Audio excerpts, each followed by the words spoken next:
নমস্কার, শ্রুতিদের চ্যানেলে সকলকে স্বাগত জানিয়ে আজকে শুরু করছি আরেকটা নতুন ব্লগ। আজকে যাব শ্রুতির স্কুলে। চলো তোমরা দেখাবো আজকে শ্রুতির স্কুলে আছে একটা সায়েন্স প্রজেক্ট নিয়ে এক্সামিনেশান। তো সেখানে আমাদের সমস্ত গার্জেনকেই ইনভাইট করা হয়েছে এই প্রজেক্টগুলো দেখার জন্য। চলো পৌঁছে যাই, গিয়ে তোমাদেরকেও দেখাতে পারবো এখানে অনুষ্ঠানগুলো।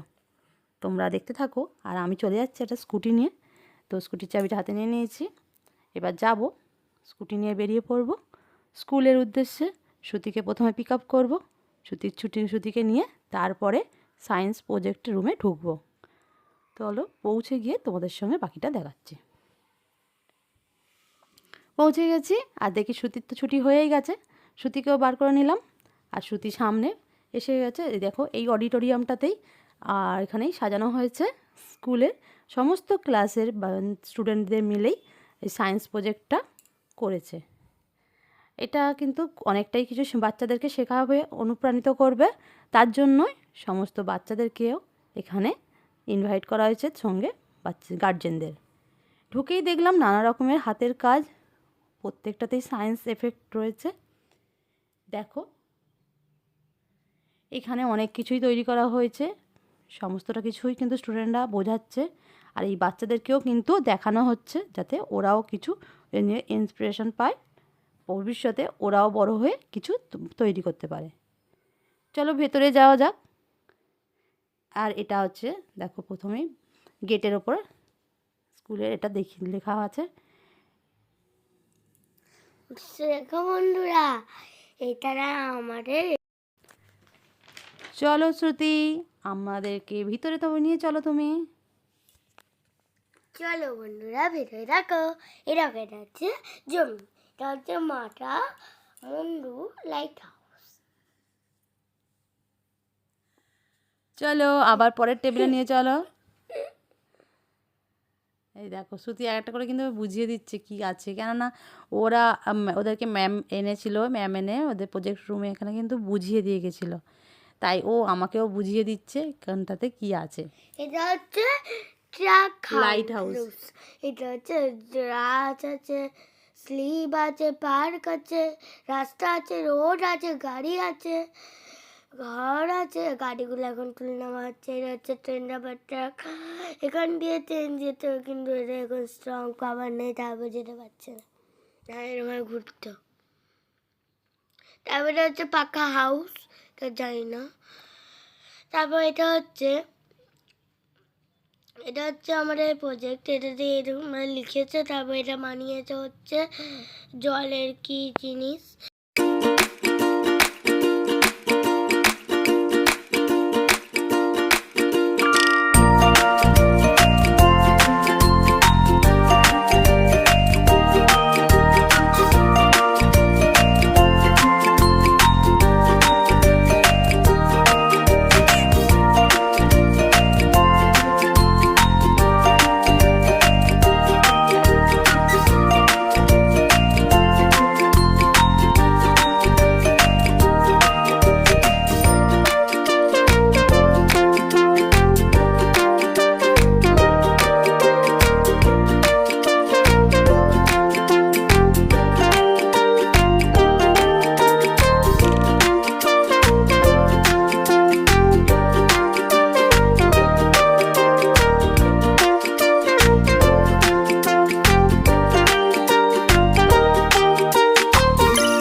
The word itself contains two words, bio means life and degradable means something which can be broken down to microscopic. So biodegradable plastics are plastics which can be naturally broken down by bacteria and fungi. For the experiment, we are using these ingredients. First of all, we have starch, which acts as which is a biopolymer and it plays the major role. Then we have glycerin, which acts as the plasticizer, and we have vinegar, which helps in the breakdown of hydrogen bonds, and also we provides texture to the plastic. After oil add in the water, we make this solution. We will heat it in the induction. We will spread it in the aluminum foil, and after 24 hours, we will get this solution. It's bioplastic. And since it is made from organic ingredients, so it does not cause pollution and এখানে দেখানো হলো যে eco friendly plastic কিভাবে তৈরি করা হয়। সেইভাবে দেখো এই প্লাস্টিক যেগুলো প্লাস্টিক তো নর্মালিতে মাটিতে মেশে না, কিন্তু এইভাবে তৈরি করা হয়েছে সে প্লাস্টিকটা মাটিতে মিশে যাবে, সেইভাবে এইটা তৈরি করা হয়েছে। পরের টেবিলে চলে গেলাম, এখানেও দেখাচ্ছিল বাচ্চাদের দুধ খেলে কিভাবে এরা এনার্জি প্রুফ করে। তো ওরা নিজেরাই বলছে, শুনে নাও তো ওদের মুখের কথাটা। সবাই নার্ভ তোমার পেছনে নার্ভটা যায়, হ্যাঁ এই যে নার্ভটা আছে তো, এটা হচ্ছে নার্ভ। এটা কি টোটাল কি এটা গাট ব্রেন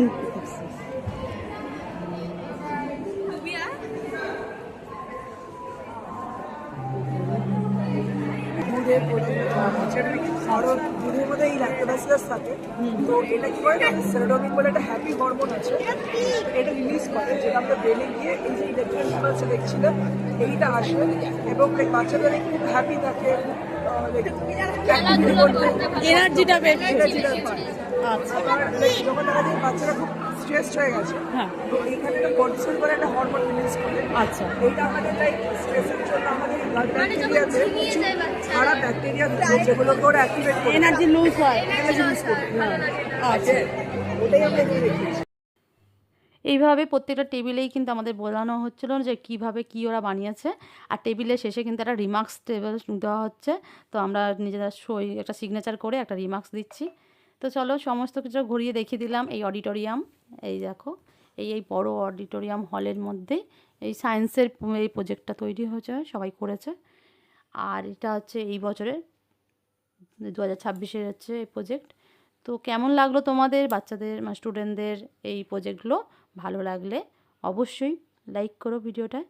আর এই দেখো, তো শেষে একটা ভোটার কাউন্টার বসেছে।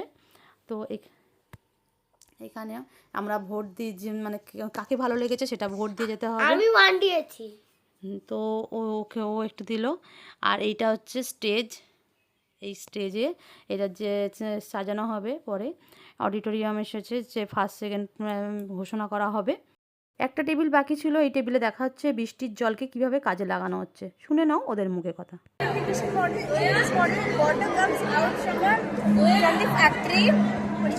This water is harmful and cannot be directly used as it contains chemicals such as waste and impurities. After that, it is sent to the purification table. Here, water is cleaned step by step, and first the big dirt particles are removed. After that, the harmful substances are cleared, and finally, the clean water is here. After purification, the water is then supplied to the village and to the farms for irrigation. Thank you. Purification. If you like. চলো tata.